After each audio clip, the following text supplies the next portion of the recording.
शिमला की कच्ची घाटी में कुछ दिनों पहले एक बहुमंजिला इमारत गिरी थी, जिसके कारण वहां के आसपास के क्षेत्रों में काफी अफरा तफरी मच गई थी।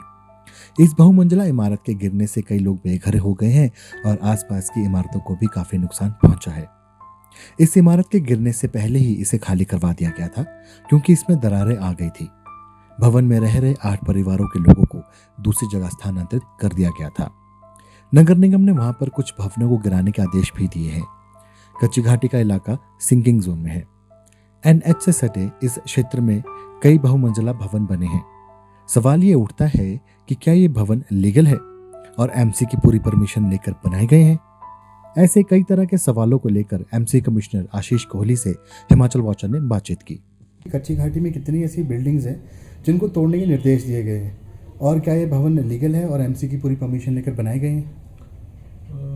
कच्ची घाटी एरिया में जैसे अभी रिसेंटली 2 बिल्डिंग्स कोलैप्स हुई थी और उसमें भी प्रशासन ने पहले ही थोड़ा प्रोएक्टिवली बिल्डिंग्स खाली करवा ली थी।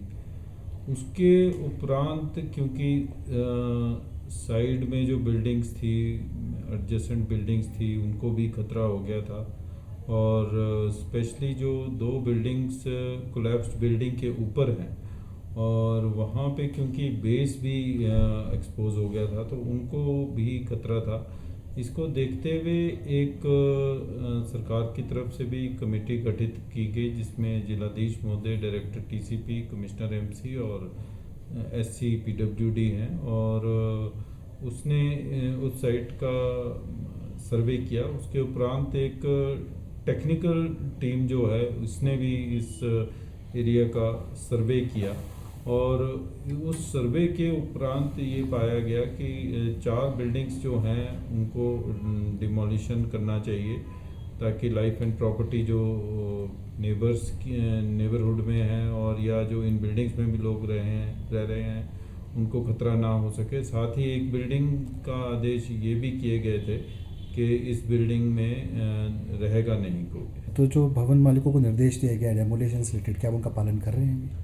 हमने उनको नोटिस दिए थे और कि आप इसको अपने लेवल पे डिमोलिश कराएं या नहीं तो सरकार डिमोलिश करेगी। तो उसमें उनके कुछ रिप्रेजेंटेशन आए हैं कि टेक्निकली जो है हमारी बिल्डिंग्स सेफ़ हैं। उन्होंने कुछ अपनी तरफ से टेक्निकल रिपोर्ट्स भी दी हैं।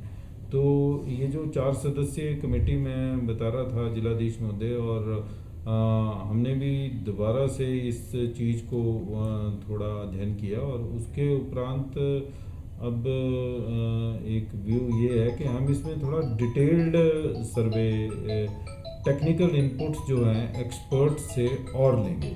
सर, ये भवन मालिकों को कोई मुआवजा दिया जाएगा सरकार की तरफ? नहीं, इसके लिए कोई मुआवजे का जो एमसी एक्ट है उसमें कोई प्रावधान नहीं है। अगर अनसेफ बिल्डिंग कोई हो जाती है तो उसको डिमोलिश ही किया जाएगा। अगर एमसी खुद तोड़ता है इन बिल्डिंग्स को तो आसपास के भवनों को नुकसान ना पहुंचे, इसके लिए क्या साइंटिफिक तरीका ढूंढा जाएगा या क्या? ये बात सही है, क्योंकि इसमें ट्रेडिशनल वे से वैसे तो बिल्डिंग को इनको डिमोलिश नहीं किया जा सकता। ये कंट्रोल्ड डिमोलिशन ही होनी है इन बिल्डिंग्स की, और कंट्रोल्ड डिमोलिशन भी साइंटिफिक तरीके से करनी है। तो इसके लिए प्रॉपर इक्विपमेंट चाहिए, एक्सपर्ट्स भी चाहिए। तो ये जब भी ड्राइव होगी तो इसके अंदर पीडब्ल्यूडी अथॉरिटीज़ जिनके पास इक्विपमेंट और एक्सपर्टीज़ हो उनको इन्वॉल्व करके ही ये काम किया जाए। तो अभी गवर्नमेंट के पास क्या एक्सपर्टीज़ है और इक्विपमेंट्स है? अगर कभी असेसमेंट करनी पड़ जाए ऑन स्पॉट या इमरजेंसी सिचुएशन में, तो क्या वो कर सकेंगे?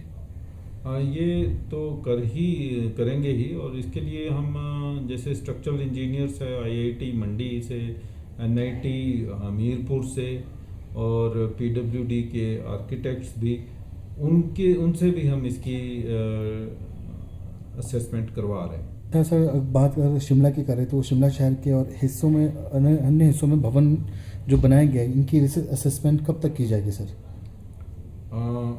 अभी रिकमेंडेशंस आनी है इसमें, जो 4 सदस्यीय कमेटी बनी है उसने अपनी रिकमेंडेशन सरकार को देनी है, तो उसमें ये चीज़ें भी देखी जाएगी। अगर रिस्क असेसमेंट में पाया जाता है कि कई भवन इलीगल बनाए गए हैं तो उनका क्या किया जाएगा, तोड़ा जाएगा? एज पर नॉर्म्स उनके अगेंस्ट एक्शन लिया जाएगा। तो ये किन किन हिस्सों में असेसमेंट की जाएगी रिस्क असेसमेंट, और ये कब तक अभी शुरू हो सकती है? बेसिकली जैसे कच्ची घाटी एरिया ही है, तो वहाँ पर ही हम जो उसकी पेरिफेरी में बिल्डिंग्स हैं उनकी डिटेल्ड असेसमेंट और ऑडिट करेंगे कि यहाँ पे कितनी अप्रूव्ड है, कितनी डिविएशन है या अनऑथराइज्ड कितनी बिल्डिंग्स हैं।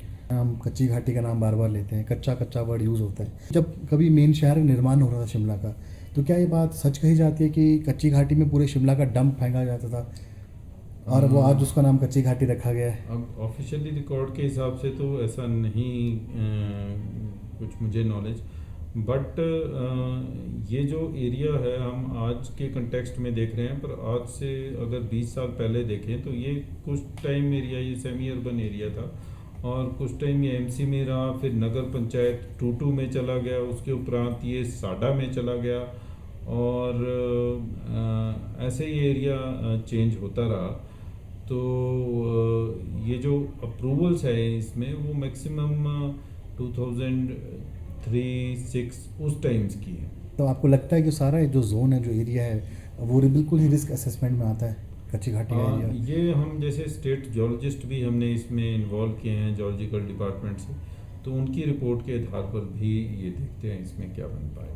और आपको लगता है कि एमसी कॉर्पोरेशन के पास अपनी खुद की एक रिस्क असेसमेंट टीम होनी चाहिए, इक्विपमेंट्स होने चाहिए, एक टीम होनी चाहिए?